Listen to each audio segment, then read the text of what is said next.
At minsan daw po, mayroong dalawang sanggol na bibinyagan ang pari.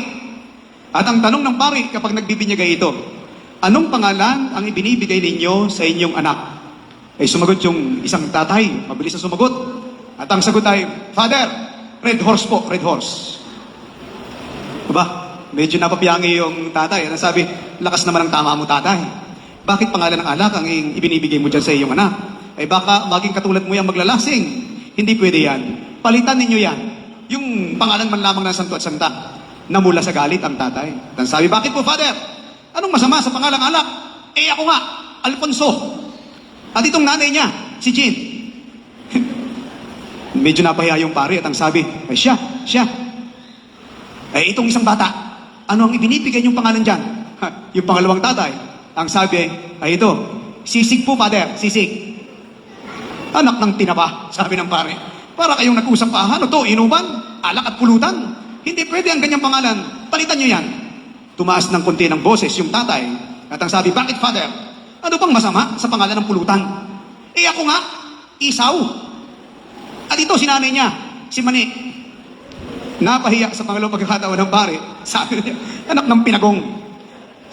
Saka na kayo magpabinyag, umuwi na kayo. Sabi ng mga magulang ay, eh bakit po Father? Eh patay na po ang baboy namin. Eh paano po ito? Bakit hindi po kayo magbibinyag? Nahihilo ako. Sakit na ulo ko. Nagka-hangover yata ako sa mga pangalan ng mga anak nyo. At madalas po ganito minsan ang kwento sa pagbibigyan ng pangalan. Kung minsan, kung ano yung uso, yun ay papangalan. Pangalan ng artista o paboritong brand.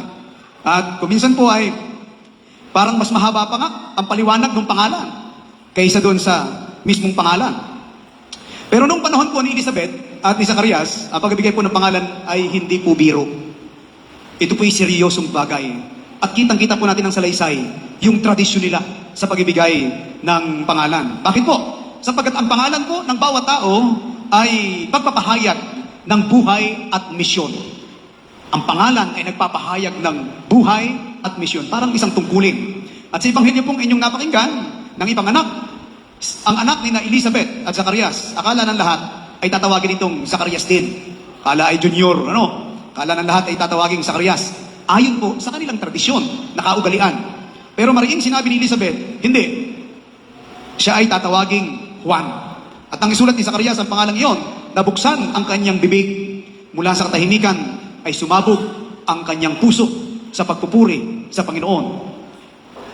Bakit po mahalaga yung pangalang Juan? Dahil ang ibig sabihin po nito ay, ang Diyos ay mapagpala. God is gracious.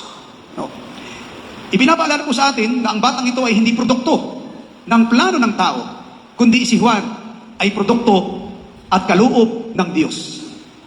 Ibinigay ng Diyos.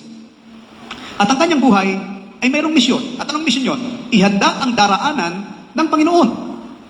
At bawat isa po sa atin, tayong lahat, bilang mga Kristyano, tayo po ay tinawag din ng Diyos sa ating mga pangalan.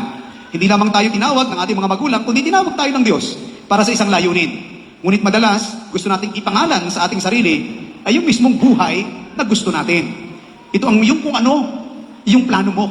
At kung minsan nakakaligtaan natin kung ano yung plano ng Diyos. Kaya minsan, tulad ni Zacarias, tayo po ay napipipidin, tayo napipipirin, at nawawala ang ating kagalakan, nawawala ang sigla ng ating pananampalataya.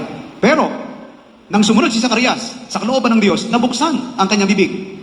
Kaya po, kapag ang Diyos ang nasusunod sa ating buhay, ang puso natin ay nagbubukas o nabubuksan at ang buhay natin ay nagiging parang isang papuri sa ating Panginoon. Kaya po, sa mga magulang nandirito, bilang mga magulang, huwag lang po sana natin bigyan ng pangalan ng mga bata. Sana po, turuan din po natin sila na mamuhay ayon sa tawag at plano ng Diyos. Bilang mga nakatatanda po, huwag nating ipilit ang ating pangarap sa iba. Parang yung mga matanda sa mabuting balita, gusto lang ipilit yung pangalang Zacarias. Huwag po sanang ganoon, kundi tulungan natin yung mga bata na hanapin kung ano ang plano ng Diyos sa kanilang buhay. Kaya tanungin po natin ang ating sarili. Tayo kaya, Ako kaya, ano ang pangalan na isinusulat ko sa aking buhay? Ito ba ay ayon sa sarili kong plano o ayon sa kalooban ng Diyos at sa kanyang plano? Katulad po ni Juan, hayaan nating ang Diyos ang magbigay ng kahulugan sa ating pangalan at sa ating kapalaran. Tiyak na ang ating araw-araw ay magiging papuri at biyaya, Hindi lamang po para sa atin, kundi para sa buong sambayanan. Amen.